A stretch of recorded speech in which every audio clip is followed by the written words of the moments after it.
अच्छा मंगा जी, एक गल मैं जाननी चाहांगा, तुसी कित्थे खेतां विच हल चलाए, पढ़ाई कीती, बापू जी दे नाल रल के कहीं वाही, ते कित्थे तुसी कनेडा जाके अज वाइट कॉलर जॉब करदे हो, अपना काम करदे हो। उत्थों नालों इत्थे वाला एंटायर डिफरेंस है, काफ़ी गैप आ। इहदे विच कोई रब दा हत्थ भी मनदे हो? देखो जी, रब ते ਉਹ ਹੈਗਾ ਇੱਕ ਧਾਰਨਾ ਆ। ਜੇ ਤੁਸੀਂ ਮਤਲਬ ਮੰਨ ਲਈ ਤੇ ਤੁਸੀਂ ਰੱਬ ਦੇ ਵਿੱਚ ਯਕੀਨ ਕਰਨ ਵਾਲੇ ਆ, ਜੇ ਤੁਸੀਂ ਨਹੀਂ ਮੰਨੀ ਤਾਂ ਤੁਸੀਂ ਇੰਡੀਵਿਜੂਅਲਿਸਟਿਕ ਹੈਗੇ ਆ। ਹਾਂ, ਮੈਂ ਇਹ ਕਹਿੰਦਾ ਵੀ ਜੋ ਪ੍ਰਸਥਿਤੀਆਂ ਆ ਉਹਨਾਂ ਨੂੰ ਅਪਣਾਉਣਾ ਤੇ ਉਹਨਾਂ ਵਿੱਚ ਦੀ ਸਫਲਤਾ ਨਾਲ ਨਿਕਲਣਾ, ਇਹ ਤੁਹਾਡੀ ਦ੍ਰਿੜਤਾ ਦੀ, ਤੁਹਾਡੀ ਡਿਟਰਮੀਨੇਸ਼ਨ ਦੀ, ਤੁਹਾਡੇ ਸਿਰੜਪਣ ਦਾ ਨਤੀਜਾ ਹੈ। ਕਾਮਯਾਬੀ ਜਾਂ ਨਾਕਾਮਯਾਬੀ ਜਿਹੜੀ ਤੁਹਾਡੀ ਸਿਰੜਤਾ ਤੇ ਨਿਰਭਰ ਕਰਦੀ ਹੈ। ਤੇ ਇਹ 'ਚ ਰੱਬ ਦਾ ਜਾਂ ਮੁਕੱਦਰ ਦਾ ਕੋਈ ਹੱਥ ਨਹੀਂ ਹੈ? ਜਿਹੜੇ ਮੁਕੱਦਰ ਹੈਗੇ ਆ ਉਹ ਬਣਾਏ ਜਾਂਦੇ ਆ। ਮੈਨੂੰ ਇੱਕ ਗੱਲ ਦਾ ਚੇਤਾ ਜੀ ਵੀ ਮੈਂ ਪੜ੍ਹ ਰਿਹਾ ਸੀਗਾ ਕਿਤੇ, ਤੇ ਨਪੋਲੀਅਨ ਜਿਸ ਵੇਲੇ ਵਾਟਰਲੂ ਦੀ ਲੜਾਈ ਦੀ ਚੜਾਈ ਕਰਨ ਲੱਗਾ ਤੇ ਜੋਤਸ਼ੀ ਉਹ ਕਹਿੰਦੇ ਵੀ ਤੂੰ ਹਾਰ ਜਾਣਾ ਇਸ ਮਤਲਬ ਜੰਗ ਦੇ ਵਿੱਚ, ਅਜੇ ਨਾ ਚੜਾਈ ਕਰ। ਕਹਿੰਦੇ ਤੁਹਾਨੂੰ ਕਿਵੇਂ ਪਤਾ? ਉਹ ਕਹਿੰਦੇ ਤੇਰੀਆਂ ਰੇਖਾ ਦੱਸ ਰਹੀਆਂ। ਕਹਿੰਦੇ ਨਪੋਲੀਅਨ ਨੇ ਇੱਕ ਬਲੇਡ ਲਿਆ ਤੇ ਉਹਨੇ ਰੇਖਾ ਜਿਹੜੀਆਂ ਦੂਸਰਿਆਂ ਨੂੰ ਬਣਾ ਦੇ, ਕਹਿੰਦੇ ਹੁਣ ਦੇਖ।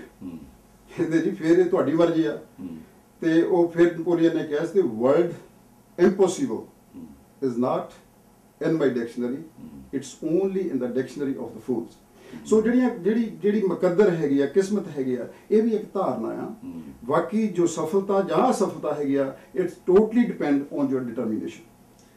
ਇਹ ਮੰਗਾ ਜੀ, ਸ਼ਾਇਰੀ ਦੇ ਨਾਲ ਨਾਲ ਤੁਹਾਡੀ ਪਰਸਨੈਲਿਟੀ ਬਾਰੇ, ਤੁਹਾਡੇ ਵਿਅਕਤੀਤਵ ਬਾਰੇ, ਤੁਹਾਡੀ ਸ਼ਖਸੀਅਤ ਬਾਰੇ ਵੀ ਗੱਲਾਂ ਕਰੀਏ, ਸਾਡੇ ਦਰਸ਼ਕ ਜਾਣਨਾ ਚਾਹੁੰਗੇ।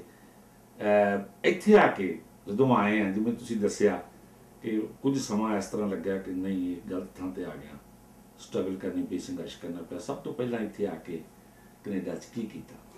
ਸਭ ਤੋਂ ਪਹਿਲਾਂ ਮਖਸ਼ਿੰਦਰ ਜੀ, ਮੈਂ ਜੋ ਹਰ ਇਮੀਗ੍ਰੈਂਟ ਦੇ ਹਿੱਸੇ ਆਉਂਦਾ, ਮੈਂ ਕੰਮ ਕੀਤਾ ਜੀ ਇੱਕ ਸਾਮਿਲ ਦੇ ਵਿੱਚ। ਉਸਦਾ ਨਾਂ ਸੀ ਲੈਸਲੀ ਫੋਰੈਸਟ ਪ੍ਰੋਡਕਟ। ਅੱਛਾ, ਮੈਨੂੰ ਮਾਣ ਆ ਮਤਲਬ ਉਸ ਕੰਪਨੀ ਦਾ ਨਾਂ ਲੈਂਦਿਆਂ ਵੀ ਤੇ ਉੱਥੇ ਕੰਮ ਕਰਕੇ ਵੀ, ਕਿ ਬਿਕੋਜ਼ ਮੈਂ ਆਪਣੀ ਜਿਹੜੀ ਜ਼ਿੰਦਗੀ ਦੀ ਸ਼ੁਰੂਆਤ ਉੱਥੋਂ ਕੀਤੀ ਤੇ ਉਹਦੇ ਤਕਰੀਬਨ 13 ਸਾਲ ਕੰਮ ਕੀਤਾ ਜੀ। 13 ਸਾਲ ਤੋਂ ਬਾਅਦ ਫਿਰ ਮੈਂ ਵੱਖਰੇ ਕੋਰਸਿਸ ਇੰਗਲਿਸ਼ ਸਿੱਖਣ ਦੇ ਜਾਂ ਹੋਰ ਕਈ, ਫਸਟ ਏਡ ਰਿਹਾ ਜੀ, ਲੰਬਰ ਗ੍ਰੇਡਿੰਗ ਕੀਤੀ ਜੀ। ਤੇ ਉਸ ਤੋਂ ਬਾਅਦ ਫਿਰ ਮੈਂ ਕੁਇਟ ਕਰਕੇ ਰੀਅਲ ਸਟੇਟ ਦੇ ਵਿੱਚ ਆ ਗਿਆ ਸਨ 1989 ਦੇ ਵਿੱਚ। ਰੀਅਲ ਸਟੇਟ ਯਾਨੀ ਕਿ ਜ਼ਮੀਨ ਜਾਇਦਾਦ ਦੀ ਵੇਚਣ ਦਾ, ਖਰੀਦਣ ਦਾ, ਡਿਵੈਲਪਮੈਂਟ ਦਾ, ਇਹ ਸਾਰਾ ਕੰਮ ਹੋ ਗਿਆ। ਤੇ ਇਹ 13 ਸਾਲ ਉਸ ਸਾਮਿਲ 'ਚ ਕੰਮ ਕਰਕੇ ਹੋਰ ਡਿਗਰੀਆਂ ਹਾਸਲ ਕੀਤੀਆਂ, ਹੋਰ ਪੜ੍ਹਾਈ ਕੀਤੀ ਤੇ ਰੀਅਲ ਸਟੇਟ ਵਿੱਚ ਆ ਗਿਆ। ਰੀਅਲ ਸਟੇਟ ਵਿੱਚ ਕਿੱਥੇ ਤੱਕ ਮੱਲਾਂ ਮਾਰੀਆਂ? ਦੇਖੋ ਇਹ ਰੀਅਲ ਸਟੇਟ ਵਿੱਚ ਆ ਕੇ ਮੈਨੂੰ ਮੇਰੇ ਦੋਸਤਾਂ ਨੇ, ਮੇਰੇ ਕਸਟਮਰਸ ਨੇ, ਮੇਰੇ ਜੋ ਮਤਲਬ ਕਲਾਇੰਟ ਸੀਗੇ, ਉਹਨਾਂ ਨੇ ਮੈਨੂੰ ਇੰਨਾ ਹੁੰਗਾਰਾ ਦਿੱਤਾ, ਜਿਹੜੀਆਂ ਕਿ ਰੂਟਸ ਜਿਹੜੀਆਂ ਉਹ ਮੇਰੇ ਸਕੂਲ ਤੱਕ ਜਾਂਦੀਆਂ ਸੀ, ਐਲੀਮੈਂਟਰੀ ਸਕੂਲ ਤੱਕ ਜਾਂਦੀਆਂ ਸੀ। ਜਿਹੜੇ ਮੈਨੂੰ ਇੱਥੇ ਮੇਰੇ ਦੋਸਤ ਮਿੱਤਰ ਆਏ, ਉਹਨਾਂ ਨੇ ਮੈਨੂੰ ਆਉਂਦਿਆਂ ਨੂੰ ਆਕਾਸ਼ ਪਰ ਚੱਕ ਦਿੱਤਾ ਜੀ। ਤੇ ਉਸੇ ਕਰਕੇ ਮੈਂ ਕਈ ਵਾਰੀ as a best salesman of the company, ਜਾਂ ਮੈਂ BC ਚੋਂ ਮਤਲਬ ਜਿਹੜੇ ਸੇਲਸਮੈਨ ਉਹਨਾਂ ਚੋਂ ਵੀ ਮੇਰਾ ਨੰਬਰ ਆਉਂਦਾ ਰਿਹਾ। ਤੇ ਪਰ ਜਿਹਦਾ ਸਿਹਰਾ ਮੇਰੇ ਤੇ ਨਹੀਂ, ਮੇਰੇ ਕਲਾਇੰਟਸ ਤੇ, ਮੇਰੀਆਂ ਸਰਵਿਸਿਜ਼ ਤੇ, ਜਾਂ ਮੇਰੇ ਦੋਸਤਾਂ ਮਿੱਤਰਾਂ ਦੇ, ਜਿਨ੍ਹਾਂ ਨੇ ਮੈਨੂੰ ਇਸ ਯੋਗ ਬਣਾਇਆ। ਇਹਦਾ ਮਤਲਬ ਇਹ ਅੱਜ ਦਾ ਤੁਸੀਂ ਕਹਿੰਦੇ ਵੀ ਮਨੁੱਖ ਨੂੰ ਸਿਰੜ ਕਰਨਾ ਚਾਹੀਦਾ, ਯਤਨ ਕਰਨਾ ਚਾਹੀਦਾ, ਪਰ ਕੁਛ ਨਾ ਕੁਛ ਹਾਲਾਤ ਦਾ ਵੀ ਹੁੰਦਾ ਕਿ ਤੁਹਾਨੂੰ ਉਹੋ ਜਿਹਾ ਸਾਜ਼ਗਾਰ ਹਾਲਾਤ ਮਿਲ ਜਾਂਦੇ ਆ, ਉਹੋ ਜਿਹੀ ਗੁੱਡੀ ਗਿੜਾਈ ਜ਼ਮੀਨ ਮਿਲ ਜਾਂਦੀ ਹੈ, ਜਿੱਥੇ ਜਾ ਕੇ ਸਿਰਫ ਤੁਸੀਂ ਬੀਜ ਪਾਉਣਾ ਜਾਂ ਬੂਟਾ ਲਾਉਣਾ ਹੁੰਦਾ। ਉਹੀ ਤੇ ਮੈਂ ਗੱਲ ਕਹਿੰਦਾ ਆਪਣੇ ਬਖਸ਼ਿੰਦਰ ਜੀ, ਜਿਹੜੇ ਹਾਲਾਤ ਸਾਜ਼ਗਾਰ ਆ, ਉਹਨਾਂ ਨੂੰ ਕ੍ਰੀਏਟ ਕਰਨ ਲਈ ਹਰ ਇੱਕ ਪ੍ਰਾਣੀ ਦਾ, ਹਰ ਇੱਕ ਇਨਸਾਨ ਦਾ ਆਪਣਾ ਯੋਗਦਾਨ ਹੈ, ਆਪਣਾ ਹੱਥ ਹੈਗਾ। ਤੇ ਉਹ ਮਾੜੇ ਜਾਂ ਚੰਗੇ ਹਾਲਾਤ ਪੈਦਾ ਕਰਨ। ਤੇ ਇਹ ਜਿਹੜੀ ਹੁਣ ਹੈਗੀ ਆ ਇਸ ਵੇਲੇ ਤੁਸੀਂ ਕਰ ਰਹੇ ਹੋ, ਇਸ ਵੇਲੇ ਤਾਂ ਤੁਸੀਂ ਰੀਅਲਟਰ ਨਹੀਂ ਹੈਗੇ ਮੇਰਾ ਖਿਆਲ? ਮੈਂ ਇਸ ਵੇਲੇ ਛੁੱਟੀ ਤੇ ਆ। ਮੇਰਾ ਮੁੰਡਾ ਕਰ ਰਿਹਾ ਨਵਜੋਤ ਬਾਸੀ, ਔਰ ਬੜਾ ਸਕਸੈਸਫੁਲ ਜੰਗ ਫੈਲੋ ਰੀਅਲ ਸਟੇਟ ਹੈਗਾ, ਤੇ ਨਾਲ ਡਿਵੈਲਪਮੈਂਟ ਦਾ ਕੰਮ ਵੀ ਕਰਦੇ ਆ। ਤੇ ਦੂਸਰੀ ਗੱਲ ਹੈ ਵੀ ਮੈਂ ਆਪਣੇ ਬਿਜ਼ਨਸ ਦੇ ਵਿੱਚ ਵੀ ਕਾਫੀ ਹੋਰ ਘਰ ਦੇ ਬੜੇ ਪ੍ਰੋਪਰਟੀ ਮੈਨੇਜਮੈਂਟ ਵਗੈਰਾ ਦੇ। ਜਨਾਬ ਹੋਰ ਕਿਹੜਾ ਬਿਜ਼ਨਸ ਕਰਦੇ ਹੋ ਵੀ ਦੱਸ ਦਿਓ। ਆਪਣੇ ਨੂੰ ਕਈ ਬੜੀ ਮਿਹਰ ਆ ਜੀ। ਤੇ ਹੋਟਲ ਇੰਡਸਟਰੀ ਦੇ ਵਿੱਚ ਵੀ ਹੈਗੇ ਆ, ਹੋਟਲ ਇੰਡਸਟਰੀ ਤੇ ਉਹਦੇ ਵਿੱਚ ਵੀ ਜਿਹੜੀ ਇੱਕ ਕਿਸਾਨ ਦਾ ਪੁੱਤ ਇੱਥੇ ਆਰਾ ਮਿਲ ਤੋਂ ਹੁੰਦਾ ਹੋਇਆ ਰੀਅਲ ਸਟੇਟ ਦਾ ਖਰੀਦੋ ਫਰੋਖਤ ਕਰਦਾ ਹੋਇਆ ਅੱਜ ਇੱਕ ਹੋਟਲਾਂ ਦੇ ਹੋਟਲਰੀਆ ਹੈਗਾ, ਬੜੀ ਖੁਸ਼ੀ ਹੁੰਦੀ ਆ। ਅੱਛਾ, ਕੀ ਕਾਰਨ ਹੈ ਕਿ ਜਿਨ੍ਹਾਂ ਜੱਟਾਂ ਦੇ ਪੁੱਤਾਂ ਨੂੰ ਅਸੀਂ ਉੱਥੇ ਇਹ ਸਮਝਦੇ ਹਾਂ, ਜਿਨ੍ਹਾਂ ਚੋਂ ਮੈਂ ਵੀ ਸ਼ਾਮਲ ਹਾਂ, ਕਿ ਇਹ ਵਪਾਰ ਨਹੀਂ ਕਰ ਸਕਦੇ, ਇਹ ਬਿਜ਼ਨਸ ਇਹਨਾਂ ਦਾ ਕੰਮ ਨਹੀਂ ਹੈ, ਇੱਥੇ ਆ ਕੋਈ ਸਫਲ ਵਪਾਰੀ ਬਣ ਜਾਂਦੇ ਨੇ? ਕੀ ਕਾਰਨ? ਮੈਂ ਪਹਿਲਾਂ ਵੀ ਗੱਲ ਕਰ ਚੁੱਕਾ ਜੀ, ਤੁਸੀਂ ਉਹ ਕੁਝ ਬਣ ਸਕਦੇ ਆ, ਉਹ ਕੁਝ ਅਚੀਵ ਕਰ ਸਕਦੇ ਆ ਜੋ ਤੁਹਾਡੇ ਮਨ ਦੇ ਵਿੱਚ ਤੁਸੀਂ ਚਾਹੁੰਦੇ ਅਚੀਵ ਕਰਨਾ। ਜਿਵੇਂ ਪਹਿਲਾਂ ਵੀ ਦੱਸਿਆ ਵੀ ਦੁਨੀਆ ਦੇ ਵਿੱਚ ਕੋਈ ਵੀ ਚੀਜ਼ ਕਠਿਨ ਨਹੀਂ, ਜੇ ਤੁਹਾਡਾ ਮਨ ਉਹਨੂੰ ਚਾਹੇ ਤੁਸੀਂ ਪਾ ਸਕਦੇ ਹੋ। ਜੇ ਤੁਸੀਂ ਜਿੱਤ ਸਕਦੇ ਆ ਔਰ ਤੁਸੀਂ ਹਾਰ ਸਕਦੇ ਆ, ਇਹ ਤੁਹਾਡੀ ਆਪਣੀ ਜਿਹੜੀ ਪ੍ਰਤਿਭਾ ਹੈਗਾ ਉਹਦਾ ਹੀ ਨਤੀਜਾ ਹੈ ਕਿ ਤੁਸੀਂ ਹਰ ਚੀਜ਼ ਨੂੰ ਔਰ ਹਰ ਇੰਸੀਡੈਂਟ ਨੂੰ ਕਿਵੇਂ ਲੈਂਦੇ, ਹਰ ਅਪੋਰਚੁਨਿਟੀ ਨੂੰ ਕਿਵੇਂ ਲੈਂਦੇ ਹੈਗੇ। ਹਰ ਧੰਦੇ ਦਾ ਆਪਣਾ ਸੁਭਾਅ ਹੁੰਦਾ ਹੈ ਤੇ ਸ਼ਾਇਰੀ ਇੱਕ ਸੂਖਮ ਕਲਾ ਆ, ਇਹਨੂੰ ਆਪਾਂ ਫਾਈਨ ਆਰਟ ਕਹਿ ਸਕਦੇ ਹਾਂ। ਇਹ ਇਹੋ ਜਿਹੇ ਇਸ ਮੁਲਕ ਵਿੱਚ ਜਿੱਥੇ ਮਟੀਰੀਅਲਿਸਟਿਕ ਐਟੀਟਿਊਡ ਜ਼ਿਆਦਾ ਹੈਗਾ, ਜਿੱਥੇ ਲੋਕ ਡਾਲਰ ਦੇ ਮਗਰ ਭੱਜਦੇ ਆ, ਉਹ ਡਾਲਰ ਵਾਲਾ ਕਾਗਜ਼ ਤੇ ਪੋਇਟਰੀ ਵਾਲਾ ਕਾਗਜ਼, ਜੇ ਤੁਸੀਂ ਪੋਇਟਰੀ ਲਿਖਦੇ ਆ, ਇਹਨਾਂ ਦੀ ਖੜਕ ਭਾਵੇਂ ਇੱਕੋ ਜਿਹੀ ਹੈ ਪਰ ਸੁਭਾਅ ਇਹਨਾਂ ਦਾ ਅਲੱਗ-ਅਲੱਗ ਹੈ। ਇਹੋ ਜਿਹੇ ਧੰਦਿਆਂ ਵਿੱਚ ਆਪਣੀ ਪੋਇਟਰੀ ਨੂੰ ਕਿਵੇਂ ਤੁਸੀਂ ਬਰਕਰਾਰ ਰੱਖਦੇ ਹੋ, ਆਪਣੇ ਅੰਦਰਲਾ ਸ਼ਾਇਰ ਕਿਵੇਂ ਜਿਉਂਦਾ ਰੱਖਦੇ ਹੋ?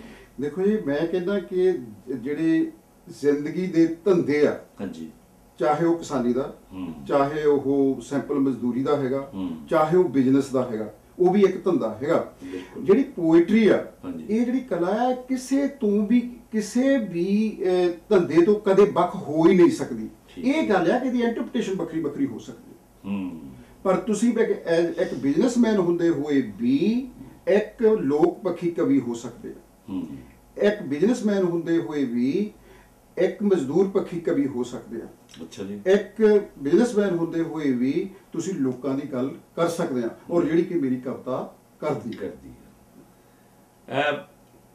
ਅਸੀਂ ਤੁਹਾਡਾ ਇੰਟਰਵਿਊ ਇੱਕ ਸ਼ਾਇਰ ਦੇ ਤੌਰ ਤੇ, ਕਵੀ ਦੇ ਤੌਰ ਤੇ ਸ਼ੁਰੂ ਕੀਤਾ ਸੀ ਤੇ ਅਸੀਂ ਇਹਨੂੰ ਸਮਾਪਤ ਵੀ ਇੱਕ ਕਵੀ ਦੇ ਤੌਰ ਤੇ ਕਰਨਾ ਚਾਹੁੰਦੇ ਹਾਂ। ਸਾਡੇ ਦਰਸ਼ਕਾਂ ਨੂੰ ਆਪਣੇ ਸ਼ਾਇਰ ਹੋਣ ਦਾ ਸਬੂਤ ਦਿਓ। ਮੈਂ ਗੀਤ ਪੇਸ਼ ਕਰਦਾ ਜੀ। ਇਹ ਗੀਤ ਉਸ ਵੇਲੇ ਦਾ ਜਦੋਂ ਮੈਂ ਇੰਡੀਆ ਤੋਂ ਆਇਆ ਸੀ ਤੇ ਮੈਂ ਆਪਣੇ ਆਪ ਨੂੰ ਬਰਫ਼ ਦੇ ਮਾਰੂਥਲ ਵਿੱਚ ਫਸਿਆ ਇੱਕ ਖੰਭ ਵਿਹੂਣੇ ਪੰਛੀ ਦੀ ਤਰ੍ਹਾਂ ਮਹਿਸੂਸ ਕਰਦਾ ਸੀ।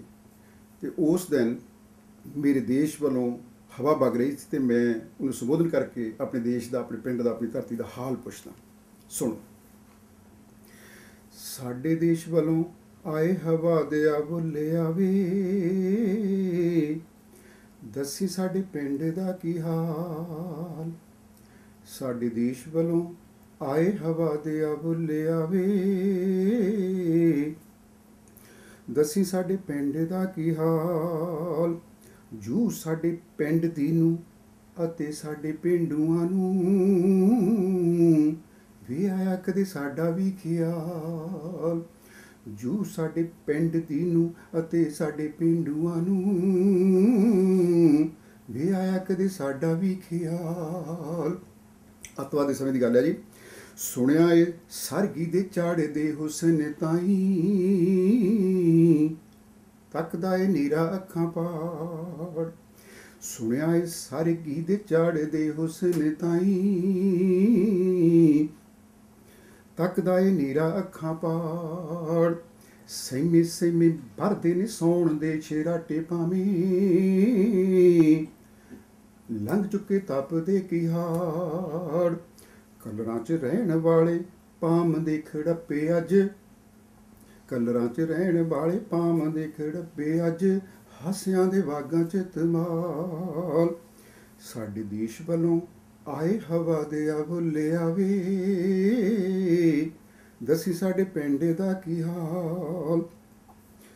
ਆਲਸੀ ਦੇ ਫੁੱਲਾਂ ਤਾਈਂ ਦੱਸੀ ਸਾਡੇ ਮਹਿਰਮਾਂ ਵੇ, ਸੱਚੀ ਪਾਉਂਦਾ ਤਾਰਾ ਮੀਰਾ ਝਾੜ।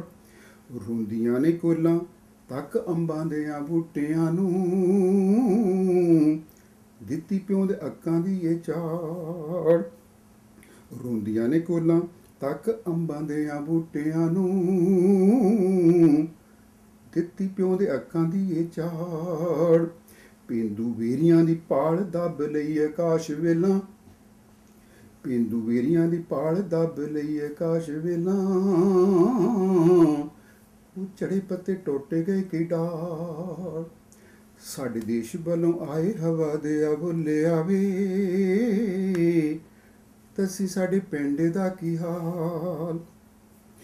ਹੁਣ ਜਦੋਂ ਜਾਵੇਂਗਾ ਤੂੰ ਸਾਡੇ ਪਿੰਡ ਮਹਿਰਮਾਂ ਵੇ, ਗਲੀਆਂ ਨੂੰ ਕਰੀ ਤੂੰ ਸਲਾਮ। ਬੀਤ ਰਹੇ ਅੱਜ ਚੋਂ ਹੈ ਕੱਲ ਨੇ ਜਨਮ ਲੈਣਾ, ਉਹ ਸਮਾਂ ਨਹੀਂ ਉਹ ਕਿਸੇ ਦਾ ਗੁਲਾਮ।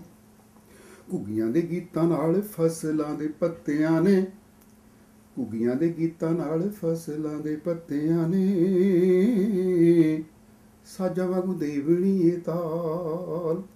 ਸਾਡੇ ਦੇਸ਼ ਵੱਲੋਂ ਆਏ ਹਵਾ ਦੇ ਆ ਬੁੱਲੇ ਆਵੇ,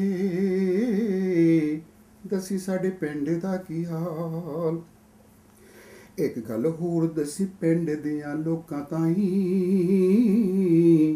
ਵੇ ਕਰੋ ਕਰੀ ਜਾ ਕੇ ਹੱਕ ਮਾਰ। ਇੱਕ ਗੱਲ ਹੋਰ ਦੱਸੀ ਪਿੰਡ ਦਿਆਂ ਲੋਕਾਂ ਤਾਈਂ, ਕਰੋ ਕਰੀ ਜਾ ਕੇ ਹੱਕ ਮਾਰ। ਸੱਪਾਂ ਦੀਆਂ ਲੀਕਾਂ ਨੂੰ ਮਟਾਉਣਾ ਲੋਕ ਕਾਫਲੇ ਨੇ, ਚੱਲਣੀ ਨਹੀਂ ਜ਼ਹਿਰ ਦੀ ਕਟਾਰ। 12ਵੀਂ ਦੁਆਲੇ ਜਦੋਂ ਮੋਰ ਆਣ ਬੋਲੇ ਉਦੋਂ, 12ਵੀਂ ਦੁਆਲੇ ਜਦੋਂ ਮੋਰ ਆਣ ਬੋਲੇ ਉਦੋਂ, ਨੱਚ ਪੈਣਾ ਅੰਬਰ ਪਤਾਲ। ਸਾਡੇ ਦੇਸ਼ ਵੱਲੋਂ ਆਏ ਹਵਾ ਦੇ ਆ ਬੁੱਲੇ ਆਵੇ, ਦੱਸੀ ਸਾਡੇ ਪਿੰਡ ਦਾ ਕੀ ਹਾਲ। ਜਾਂਦਾ ਜਾਂਦਾ ਲੈ ਜਾ ਸਾਡੀ ਦਰਦਾਂ ਦੀ ਮੁੱਠ, ਜਿਹੜੇ ਸਾਗਰਾਂ ਤੋਂ ਦੂਰ ਪੱਲੇ ਪਾਏ।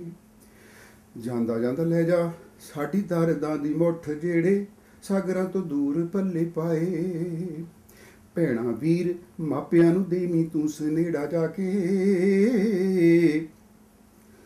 ਭੈਣਾਂ ਵੀਰ ਮਾਪਿਆਂ ਨੂੰ ਦੇਵੀਂ ਤੂੰ ਸਨੇੜਾ, ਅਸੀਂ ਗੈਰ ਪੱਠੀ ਲੇਖ ਨੇ ਬਣਾਏ। ਭੈਣਾਂ ਵੀਰ ਮਾਪਿਆਂ ਨੂੰ ਦੇਵੀਂ ਤੂੰ ਸਨੇੜਾ, ਅਸੀਂ ਹੋ ਗੈਰ ਪੱਠੀ ਲੇਖ ਨੇ ਬਣਾਏ। ਬੰਨਿਆਂ ਤੇ ਬੈਠ ਕੇ ਜੋ ਕੀਤੇ ਸੀ ਉਹ ਸਾਰੂ ਵਾਦੇ, ਬੰਨਿਆਂ ਤੇ ਬੈਠ ਕੇ ਜੋ ਕੀਤੇ ਸੀ ਉਹ ਸਾਰੂ ਵਾਦੇ, ਭੁੱਲਦੇ ਨੇ ਬੀਤ ਗਏ ਕਈ ਸਾਲ। ਸਾਡੇ ਦੇਸ਼ ਵੱਲੋਂ ਆਏ ਹਵਾ ਦੇ ਆ ਬੁੱਲੇ ਆਵੇ, ਦੱਸੀ ਸਾਡੇ ਪਿੰਡ ਦਾ ਕੀ ਹਾਲ। ਉਹ ਦੱਸੀ ਸਾਡੇ ਪਿੰਡ ਦਾ ਕੀ ਹਾਲ। साहिबान, आज बैसाखी का दिन है। Position, load.